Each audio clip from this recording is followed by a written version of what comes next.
दोस्तों, आज हम बात करेंगे कि क्या संसद मौलिक अधिकारों को खत्म कर सकती है। क्या संसद के पास ऐसे पावर हैं जिनके द्वारा मौलिक अधिकारों को खत्म किया जा सकता है और मौलिक अधिकारों की सुरक्षा कैसे की जा सकती है।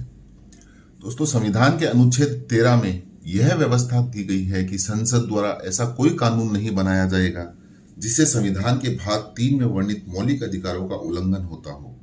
परंतु 1951 में संविधान के लागू होने के एक वर्ष के अंदर प्रथम संशोधन कर एक नया अधिनियम पारित किया गया। इस अधिनियम द्वारा अनुच्छेद 31 के अंतर्गत गारंटेड संपत्ति के अधिकार को समाप्त कर दिया गया था। इस संशोधन की संवैधानिकता पर शंकरी प्रसाद बनाम भारत संघ वाद में विचार किया गया। उच्चतम न्यायालय ने शंकरी प्रसाद के मामले में निर्णय देते हुए स्वीकार किया कि संसद मूल अधिकारों में भी संविधान के अन्य उपबंधों की भांति संशोधन कर सकता है।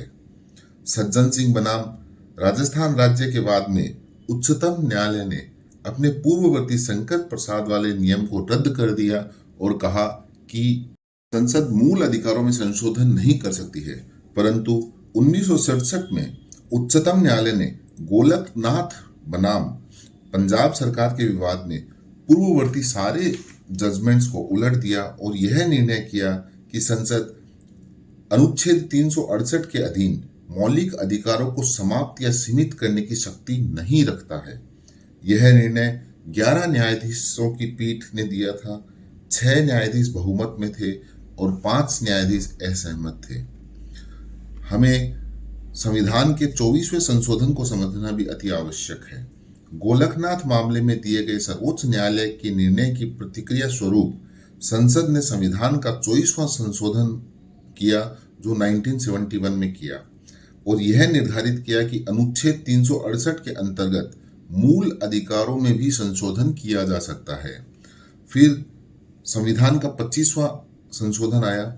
इसमें पुनः 25वें संशोधन में 1971 के अंतर्गत संपत्ति के अधिकार को सीमित करते हुए निर्धारित किया गया कि यदि आर्टिकल 39 बी और आर्टिकल 39 सी के तहत नीति निर्देशक सिद्धांतों को लागू करने के उद्देश्य से कोई कानून बनाया जाता है तो उस आधार पर अवैध नहीं ठहराया जा सकता। इससे अनुच्छेद 14, 19 और 31 में वर्णित अधिकारों का हनन होता है। 1973 में सुप्रीम कोर्ट का आज तक का सबसे ज्यादा सेलिब्रेटेड जजमेंट केशवानंद भारती मामला आया।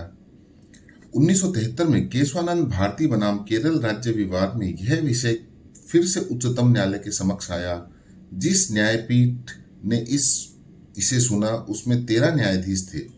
बहुमत अर्थात 7 न्यायाधीशों ने 24वें संविधान संशोधन को विधि मान्य ठहराते हुए गोलकनाथ मामले में दिए फैसले को उलट दिया, किंतु साथ ही एक नया सिद्धांत प्रतिपादित किया।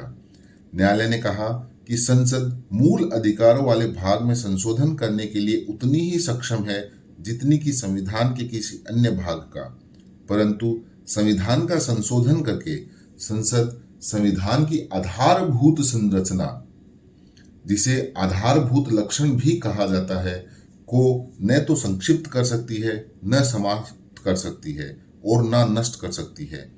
गोलकनाथ मामले के बाद किसी भी मूल अधिकार को न तो छीना जा सकता था और न ही नष्ट किया जा सकता था। केशवानंद मामले में न्यायालय को यह विनिश्चित करना था कि क्या कोई मूल अधिकार आधारभूत लक्षण है कि नहीं। यदि आधारभूत लक्षण है तो उसे कदापि हटाया नहीं जा सकता। फिर 42वां संशोधन आया। न्यायपालिका ने आधारभूत लक्षण का सिद्धांत बनाया था, उसे निरस्त करने के लिए 42वां संशोधन 1976 में पारित किया गया। इसके द्वारा अनुच्छेद 368 के खंड 4 को लाया गया।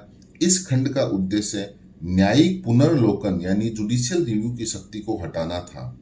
इस खंड में यह अभिनियमित किया गया कि संसद की संविधान संशोधन की शक्ति असीमित है तथा संविधान संशोधन को न्यायालय में चुनौती नहीं दी जा सकती है। अब यहाँ पर हमें मिनर्वा मिल्स मामले को समझना आवश्यक होगा।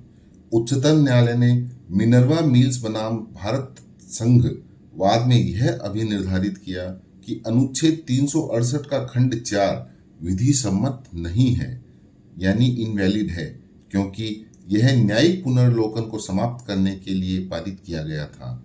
न्यायिक पुनर्लोकन का सिद्धांत संविधान का आधारभूत लक्षण है एवं 42वें संशोधन के उक्त प्रावधान को असंवैधानिक बताते हुए निर्णय दिया कि संसद संविधान के मौलिक ढांचे को नहीं बदल सकता है। Vaman versus Union of India के विवाद में 1981 में सुप्रीम कोर्ट ने यह स्पष्ट कर दिया कि आधारभूत लक्षण का सिद्धांत 24/4/1973 यानी केशवानंद भारती के निर्णय के दिन से बाद पारित होने वाले संविधान संशोधनों पर लागू होगा।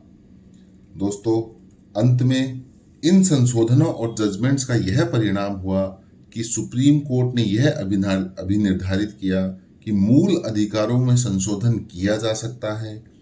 प्रत्येक मामले में न्यायालय यह विचार करेगा कि क्या मूल अधिकारों के संशोधन से संविधान के किसी आधारभूत लक्षण बेसिक स्ट्रक्चर का निराकरण या विनाश या क्षय हो रहा है। यदि उत्तर हाँ में है तो संविधान उस विस्तार तक अविधि संगत इनवैलिड होगा। आधारभूत लक्षणों के आधार पर उन्हीं अधिनियमों को अधिमान्य माना जाएगा जो 24/4/1973 के बाद पारित किए गए हैं। धन्यवाद।